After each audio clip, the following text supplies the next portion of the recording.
listen to the judgment, they said the petitioners came just on academic exercise and that all the allegations lack merit. They didn't even have evidence of anybody coming to stand that the election was not free and fair, that the election was rigged.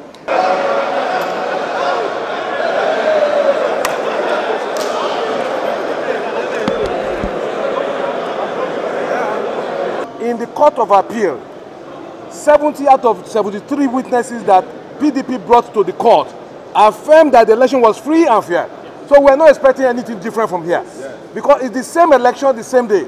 Now, what the PDP did during the election was to get films of riots in time past and place it to misinform the world that the election in Kogi was not free, was not fair.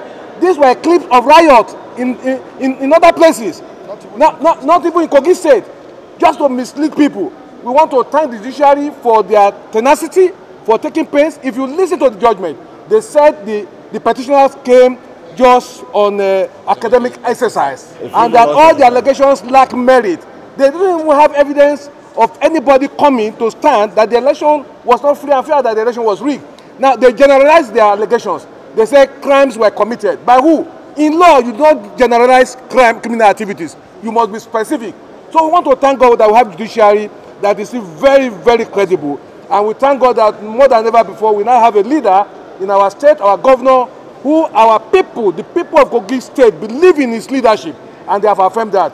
Well, the judgment is first and foremost very, very sound. There was a lot of industry, a lot of scholarship, and a lot of erudition that went into the delivery of the judgment.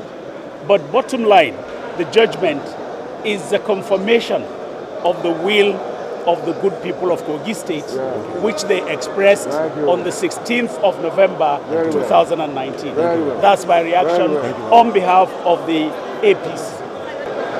I wish that our democracy would be more democracy than a militarized democracy that is sanctioned by the judiciary. But I will say that that's the judgment of the Supreme Court. I thank them, and I have thanked them. I've learned a new jurisprudence today that you can abandon your pleading in your brief of argument, not at the trial court, even when evidence is laid. So as a student of jurisprudence, I've learned a new thing today, that pleadings can now be abandoned in a brief of arguments at the Court of Appeal, not at the trial court, even when evidence is laid. So as lawyers, we are now learning a new jurisprudence. This is the first I'm learning it, and I have learned now